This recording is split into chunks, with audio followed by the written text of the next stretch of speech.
안녕하세요. 고재익의 온라인 비뇨기과. 이번에는 전립선 비대증에 대한 검사를 언제 받을지에 대한 내용입니다. 전립선 질환이 아무리 흔하다고 해도 아무 이유 없이 전립선 검사를 그냥 받을 수는 없죠. 전립선 증상인지 아닌지 헷갈리는 상황에서 아무 검사나 마구 할 수는 없으니까요. 그런데 증상이 없더라도 이럴 때는 전립선 검사를 한번 해보는 게 좋다. 이런 증상이 있을 때는 전립선 검사가 꼭 필요하다. 오늘은 그런 종류의 이야기를 하는 시간입니다. 전립선 검사를 고려할 때 가장 먼저 생각해야 될 기준은 나이입니다. 비뇨의학과 의사들이 전립선 비대증 검사를 일반적으로 권하는 시기는 40대 이후입니다. 예전에는 60대 이후였는데 요즘은 점점 그 기준이 내려오고 있어요. 가끔은 30대에서도 전립선이 큰 사람들을 봅니다. 물론 그 수가 그리 많지는 않아서 다른 간단한 검사들을 통해서 먼저 약을 쓰고 깊이 있는 검사를 고려하기도 합니다. 전립선 검사의 나이를 기준으로 삼는 것은 PSA 검사의 보험 기준이 40세라는 점과도 일맥상통합니다. 전립선 비대증과 암이 생기는 시기가 거의 40세 이후다 보니까 보험 적용 기준을 그때로 잡은 거죠. 하지만 아버지께서 전립선 암이 있었다면 이야기가 다릅니다. 전립선 암의 이력이 있는 가족에게는 30대에서도 우리 PSA라는 피검사가 보험이 되거든요. 이는 전립선 질환이 유전적인 경향이 있다는 것을 감안한 조치일 것입니다. 그래서 아버지께서 전립선 비대증으로 고생하신다면 증상이 있는 30대 또한 전립선 검사의 대상이 될 수 있습니다.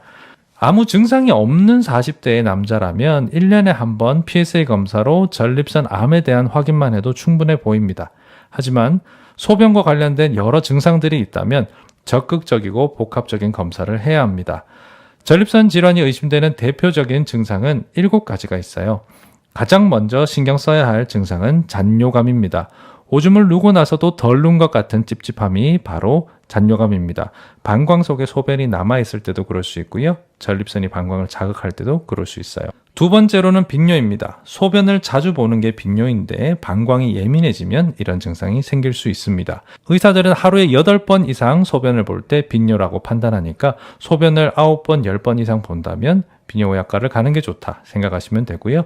우리가 기준으로 한 2시간 정도를 간격으로 봅니다. 세 번째로 오줌이 중간중간에 뚝뚝 끊어지는 증상이 있어도 우리는 이상이 있다고 여깁니다. 전립선이 커지다 보면 요도를 압박하게 되고 이런 증상이 생길 수가 있죠. 네 번째로 오줌이 덜컥 마려우면 못 참을 것 같은 느낌이 생길 수도 있습니다. 우리가 그걸 절방뇨라고 부르는데요. 이게 심한 사람들은 이런 느낌이 들 때 소변이 조금 흘러나오기도 합니다.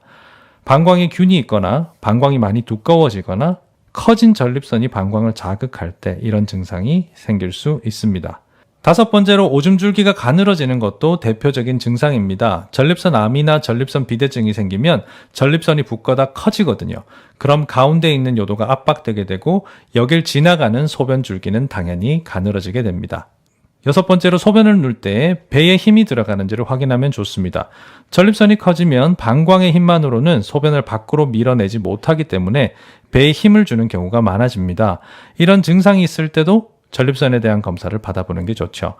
마지막으로 자다가 깨서 오줌을 누게 되면 검사의 대상이 됩니다. 자다가 한 번이라도 깨는 것이 우리가 이상이라고 얘기를 하거든요. 잠을 잤다면 6시간에서 7시간 정도는 소변을 보지 않고 충분히 수면할 수 있는 게 정상입니다.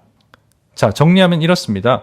40세 이하에선 아버지께서 전립선 질환이 있었던 경우에 한해 검사를 권유할 수 있고요. 나이에 비해서 배뇨 증상이 많이 심할 경우에 전립선 검사를 고려할 수 있습니다. 40세가 넘은 분들은 배뇨 증상이 없는 경우에는 1년에 한 번 정도 PSA 검사를 통해서 전립선 암에 대한 위험을 확인하시면 충분할 것 같고요. 증상이 없는 경우에는 복합적인 검사를 통해서 전립선의 상태를 파악하고 증상에 맞게 약물 치료를 받으시길 권유드립니다. 물론 60세가 넘어가면 증상이 없더라도 전립선이 많이 커져 있을 수 있거든요. 그래서 전립선 초음파를 60세에 접어드셨을 때 한번 해보시는 것은 추천드릴 수 있겠습니다. 오늘은 전립선 비대증에 대한 검사를 언제 고려하면 좋을지에 대해 이야기를 해봤고요. 다음 시간에는 전립선 비대증으로 비뇨기과에 가면 어떤 검사를 받게 되는지에 대한 이야기를 나눠보도록 하겠습니다. 저는 비뇨의학과 전문의 고재익이었고요. 다음 시간에 더 알찬 영상으로 찾아뵙도록 하겠습니다. 감사합니다.